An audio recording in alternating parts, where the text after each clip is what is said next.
company page displays the company details as entered within the company profile. Like the other core modules, the lower portion is where the specific contact and phone information can be entered, in this case for the sales order module. Moving on to the processing page, the first option shows the functional currency. This was determined when the company profile was established.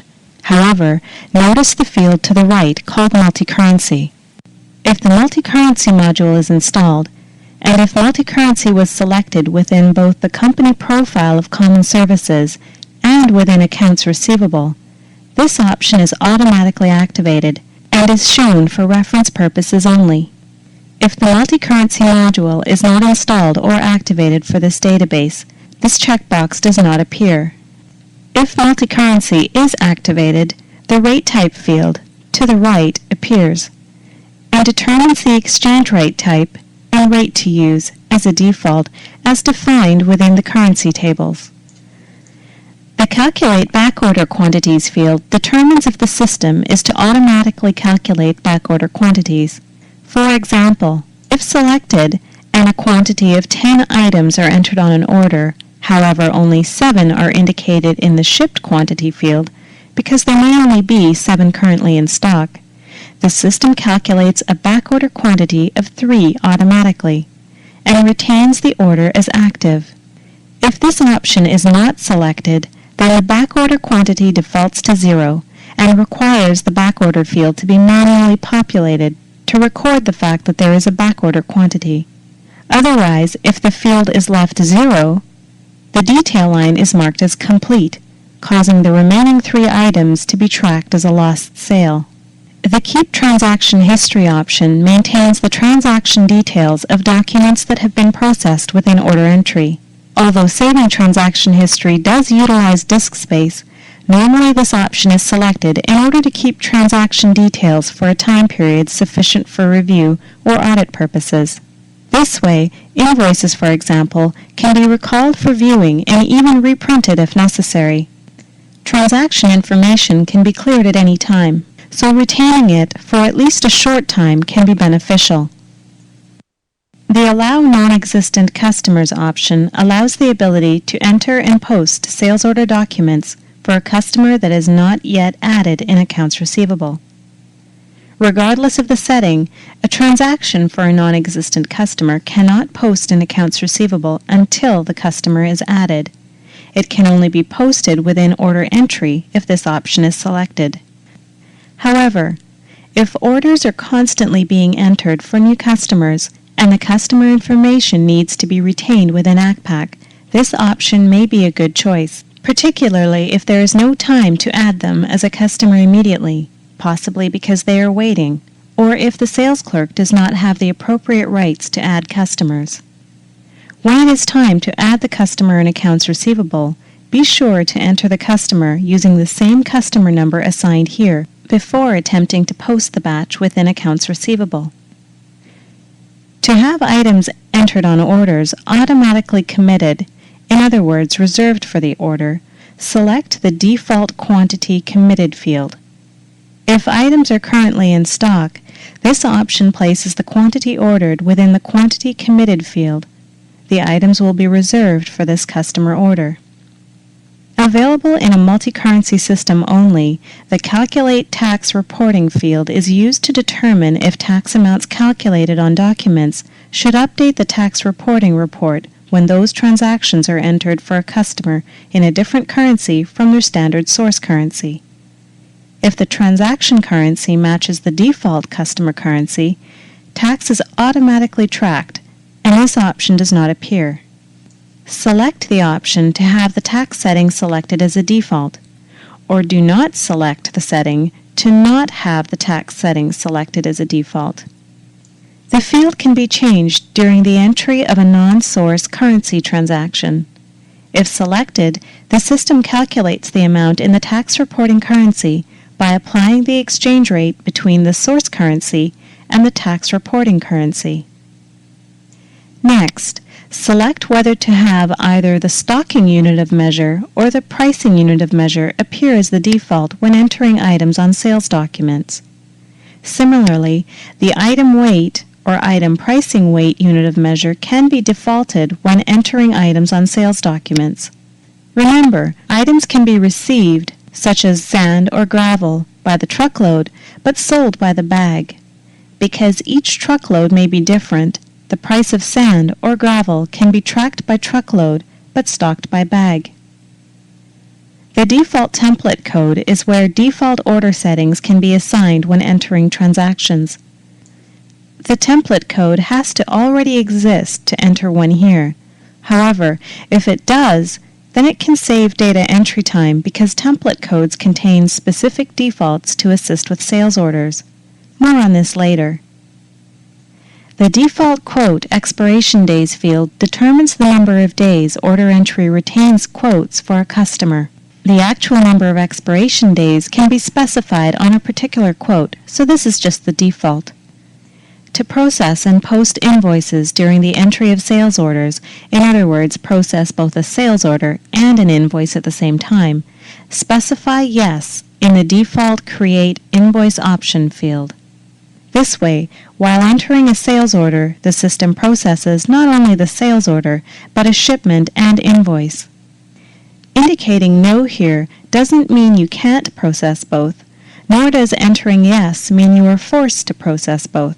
It just indicates that the system is to default to this setting if a quantity is entered within the Shipped field when entering orders. Directly shipping items on sales orders is an option that can be determined for each order. The next field identifies how order entry is to react when a credit note is entered against an invoice that already has a credit note assigned. Either ignore the fact that there is another credit note and allow the process of entering another one without any indication, or produce a warning giving the option to proceed or not, possibly after checking to see if the credit note being entered is a duplicate, or display an error message preventing the posting of another credit note entirely. The Post AR Batches option determines when and how customer invoices entered in order entry are to update accounts receivable. The options that display here depend on how transactions are costed within inventory control. In IC options, if you elected to cost transactions immediately when the transactions are posted, then the options here are during posting or on request using Create Batch icon. If you elected to cost transactions at the end of the day using the day-end processing routine, then the options here are during day-end processing or on request using Create Batch icon. If during posting is selected here, order entry creates and posts each invoice to the customer's account immediately when it is posted within order entry. If during day-end processing is selected, order entry retains the posting of the customer invoices temporarily until the day-end processing routine within inventory control is performed. And if on request using the Create Batch icon is selected, order entry retains the processing of the customer invoices for accounts receivable temporarily until the Create Batch icon within the periodic processing icon of order entry is performed. The choice selected can have a large impact on the speed of processing transactions within order entry, as well as the number of AR batches that order entry creates. Therefore, if a substantial amount of invoices in the course of the day are processed, it may be better to use either the during day-end processing or on request using the Create Batch icon options. Next, determine the posting date the system is to default when entering order entry transactions. Select Document Date to have Accpac use the date entered for the document as the posting date. Select Session Date to have Accpac use the date Accpac was started as the posting date. The posting date is what determines which fiscal period and year the transactions post within General Ledger. The date identified as the posting date can be changed regardless of the selection made here. This just identifies the default setting. The lower left portion of the window is where salesperson commission calculations are determined, if at all. If the intention is to have order entry maintain sales levels and commission rates for each salesperson, then the Track Commissions option needs to be selected. Commissions for a salesperson can be calculated by the sales dollar amount sold or the sales margin amount earned on an item. Commissions are then calculated on those item categories where commissions are allowed. At the top right section of the window is where the option to accumulate sales history is determined. If the option is selected, it indicates to keep information about the items that have been sold, as well as the customers that items have been sold to. This information can be viewed when entering orders or on selected reports. The information can be saved based on a fiscal year or a calendar year, where a period can be a week, representing 52 periods a year, a month, representing 12 periods a year, all the way to annually, of which the statistical information is represented in a single period for the year. Below sales history is where sales statistics can be maintained. If sales statistics are accumulated by selecting the Keep Sales Statistics option, the ability to modify the amounts is available by selecting the Allow Edit of Statistics option, either to establish beginning values or make corrections. Like sales history, statistics can be accumulated by calendar year or fiscal year, and again based on a weekly schedule all the way up to an annual schedule. Generally, with the exception of establishing a new database where you can establish previous period values, this option is not selected when the system is up and running, because Accpac automatically updates the values as transactions are entered, but there may be times when corrections need to be made. One other point regarding history and statistics is not to change the time period from which the amounts are tracked within the middle of the accounting year. The reason is because the previous posted periods will no longer match for comparison purposes. For example, if you were tracking history or statistics monthly and then elected to change them to weekly, what was month 1, 2, and 3, etc., is now week 1, 2, 3. So future periods do not represent the same time frame as previous posted periods. The last information to specify on the processing page is to determine customer credit checks. If credit limits were elected to be tracked for customers within accounts receivable, determine what the system references when the system performs the credit check. Should the system include unposted accounts receivable transactions that are waiting to be posted in batches, include transactions within order entry that have been generated but not sent or posted through to accounts receivable yet, and or include transactions that affect the customer's outstanding balance from other applications, such as programs written by a Sage Accpac business partner that take advantage of this feature.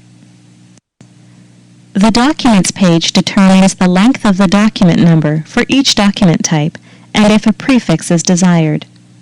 The system uses the designated next number as the starting point and increments from there for each document type. The length of any document number can be up to 22 characters, including the prefix. The lower portion of this window is where the document aging periods are entered, to be used on specific reports, such as the Aged Orders report. The aging buckets can be changed when printing reports.